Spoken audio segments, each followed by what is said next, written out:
Vidisha chambers of commerce and industries CAIT का संभागीय सम्मेलन आयोजित किया गया, जिसमें राष्ट्रीय व राज्य के पदाधिकारी समेत स्थानीय पदाधिकारी व व्यापारी मौजूद थे। सुनना है। जय हिंद, जय भारत। व्यापारी एकता। धन्यवाद रवि जी। अब जिनको सुनने के लिए हमने इस कार्यक्रम का आयोजन रखा है, हमारे राष्ट्रीय नेतृत्व, उनमें से मैं हमारे राष्ट्रीय संगठन मंत्री आदरणीय ललित जी गांधी से निवेदन करूंगा कि वो मंच confederation of all India traders Shri Dhairyasheel Patil ji, Madhya Pradesh CAIT के अध्यक्ष, हम सबके साथी आदरणीय भूपेंद्र जैन जी, हमारे सुनील अग्रवाल जी, प्रदेश उपाध्यक्ष कॉन्फेडरेशन के इस मंच से जहां प्रवीण जी उपस्थित है, उनके संबोधन सुनने के लिए हम भी हमेशा बेताब रहते हैं। व्यापारियों के लिए पूरे देश में जी जान से लड़ने वाला अगर कोई एक नेतृत्व अगर हम ढूंढे तो प्रवीण जी के अलावा दूसरा कोई नाम हमारे सामने नहीं आएगा।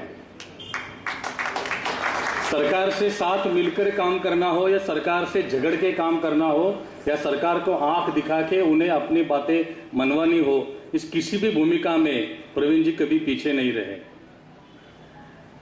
प्रधानमंत्री नरेंद्र मोदी जी के सीधे संपर्क होने के बावजूद अगर सरकार की कोई भूमिका हमें पसंद नहीं आती है या व्यापारियों के हित में नहीं है तो सरकार को सीधे दो टूक भाषा में कहने की हिम्मत रखने वाले ऐसे नेतृत्व हमें मिला है। पूरे भारत के 7 करोड़ व्यापारियों को लीड करने के लिए हमारा सबका आज संभागीय कार्यक्रम में हमारे केट के राष्ट्रीय महामंत्री माननीय प्रवीण खंडेलवाल जी विदिशा बता रहे हैं।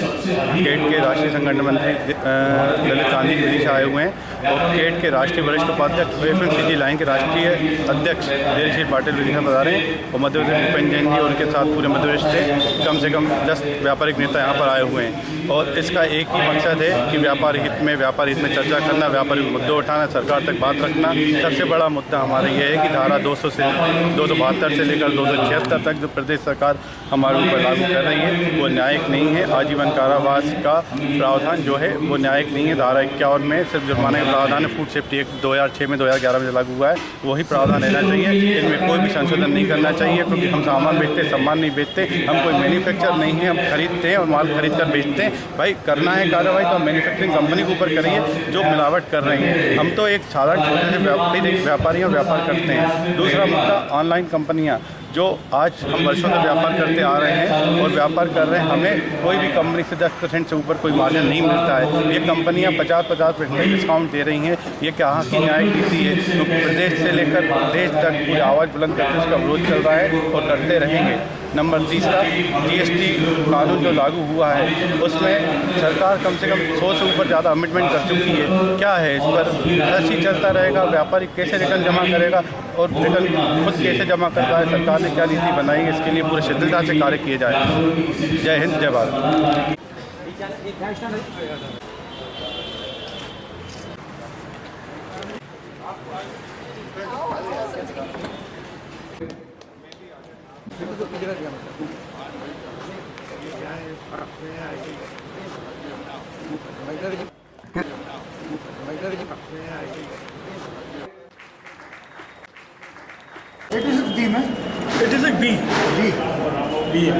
D कौन सा अमेंडमेंट है? GST का GST 83 B है। B है, D नहीं। अमेंडमेंट किया उस पर, उसमें ये कहा है कि जो भी व्यक्ति GST में रजिस्टर है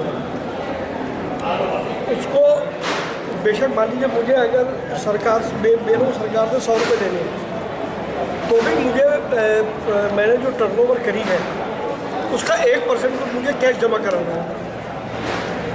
अब सवाल उठता है कि अगर मुझे 100 रुपये लेने हैं, एक तो वो 1% टैक्स कहाँ से आ गया? क्योंकि जब GST शुरू में लागू हुआ तो उसमें स्लैब टैक्स के बिल्कुल स्पष्ट बताए गए थे।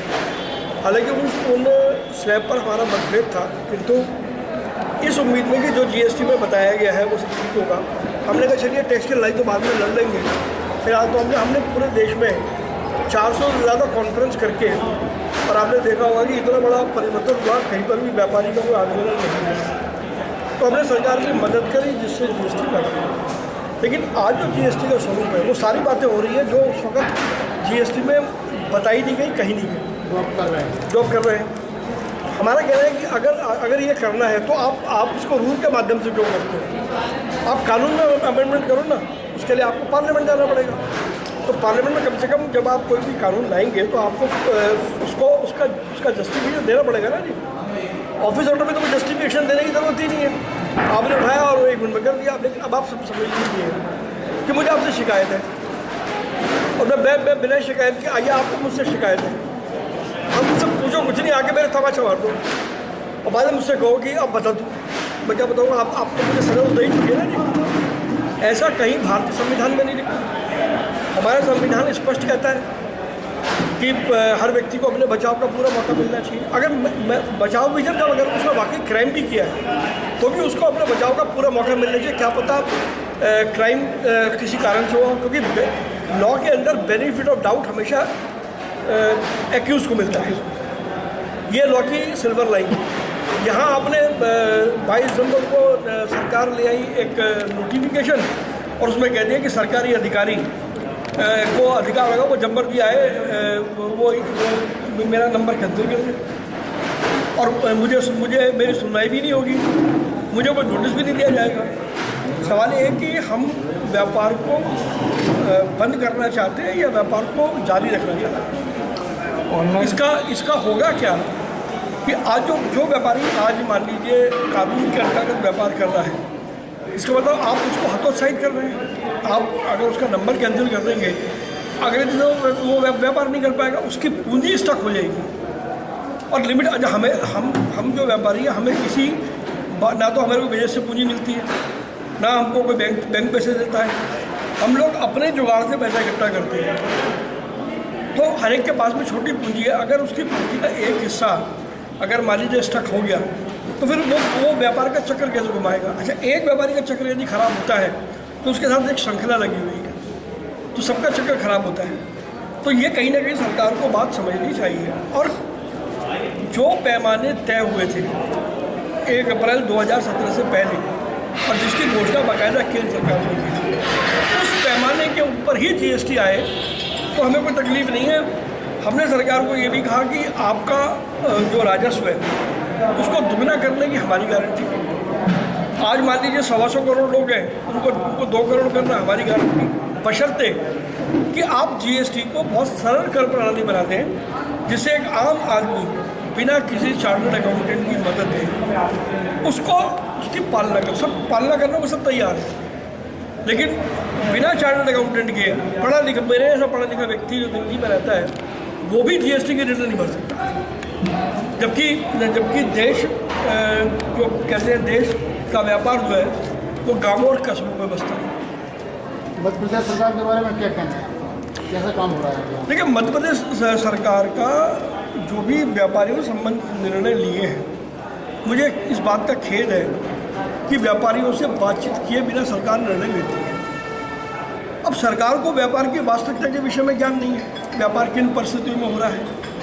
अभी जो मान लीजिए खाद्य सुरक्षा अधिनियम में उन्होंने नया चीज़ दिया है, और तो आप कम से कम खाद्य का काम करने वाले व्यापारियों को बुलाते, उनसे पूछते, उनको कहते कि हम ये ला रहे हैं, आप बताओ आपका विचार। भाई लाने का अधिकार तो आप ही को है, आप विचार करने के बाद भी अगर थोपते तो हम क्या करते हैं? लेकिन बिना विचार के आज हमारे देश की त्रासदी ये है कि कानून वो बना रहे हैं जिनको व्यापार की ज़मीनी हकीकत का अंदाज़ा नहीं है, नंबर 1। नंबर 2, वो रिसर्च रिपोर्ट किनकी रिसर्च पे काम करते हैं? वो करते हैं उन विदेशी कंपनियों की जिनको भारत की ज़मीन का पता नहीं है। वो काम करते हैं डेलॉयट की, PwC की, KPMG की और फलानी कंपनियों की। अरे भाई, हमने तो किसी भी KPMG या किसी कंपनी के आदमी को बाजार में कभी सर्वे करते देखा नहीं। आपने देखा तो आप बता दो। तो फिर सवाल ये है कि उनको 5 करोड़ दे करके आप उनसे रिपोर्ट बनवा लेते हो। तो जब भी ऐसे लोग रिपोर्ट बनाएंगे, वो रिपोर्ट निश्चित रूप से हमारे व्यापार के जो बेसिक फंडामेंटल है उनके खिलाफ होगी ना। हम सरकार के साथ सहयोग करने के लिए तैयार हैं, लेकिन फिर सरकार को भी तो एक हाथ आगे बढ़ाना पड़ेगा। हमारा केवल मात्र इतना ही कहना है और हमारा कोई विरोध नहीं है। जितना काम सरकार का हम कर रहे हैं पूरे देश में तो कोई भी सेंटर नहीं कर रहा, चाहे वो डिजिटल इंडिया हो, चाहे वो मेक इन इंडिया हो, चाहे वो लोकल पर लोकल हो, चाहे वो आत्मनिर्भर भारत हो, चाहे वो स्किल इंडिया हो, और ये सारा काम हम अपने बलबूते पर कर रहे हैं। ये निश्चित ही हमारा कैट का स्टैंड पूरे देश भर के अंदर में है। ऐसे व्यापारियों को तो कड़ी से कड़ी सजा मिलनी चाहिए और इसमें सरकार हमारा हमसे सहयोग चाहती है, हम सहयोग सरकार का करेंगे। किंतु इतने व्यापारी कितने परसेंट है? आधा परसेंट भी नहीं है। आधे परसेंट व्यापारियों को शक के दायरे में रख करके आप 100% व्यापारियों की निष्ठा पर संदेह करते हैं, हमारी तकलीफ वहाँ होती है। अगर आप उन गलत आदमियों को दोषी ठहरते हैं तो जो मेरा ईमानदार व्यापारी है आप उसको प्रोत्साहित करके स्कीम भी तो लेकर के आओ। खाली आप दोषी को करते रहोगे। अच्छा, फिर व्यापारी के साथ मैंने तो कभी सुना कि एक अधिकारी भी दोषी पाएगा, क्यों नहीं पाएगा? ये अधिकारी दूध के धुले क्या? ये सरकार हमको मजबूर कर रही है कि हम भी एक डिटेक्टिव एजेंसी हायर कर लें और अगर हमारे एक व्यापारी भी छापा पड़े तो हम 4 अधिकारियों की फाइल खोल दें। ये काम हम करना नहीं चाहते। फरवरी में अपना कोई बड़ा आंदोलन करने की तैयारी चल रही है। मैं कुछ नहीं कह सकता। हमने ये हमारे जो कोर कमेटी है उसने तय किया कि जीएसटी पर हम आंदोलन करेंगे। वो आंदोलन कैसा होगा, उसकी रूपरेखा क्या होगी, उसके लिए हमने 8, 9, 10 फरवरी को देश के सभी राज्यों के प्रमुख व्यापारी नेताओं की मीटिंग बुलाई है। 3 मीटिंग चलेगी।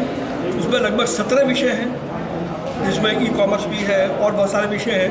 वो प्रेस रिलीज जो हमने आज जारी किया जीएसटी पर, मैं अभी रवि को कहूँगा कि रवि आपको भेज देगा। उसमें हमने सारे विषय लिखे हैं।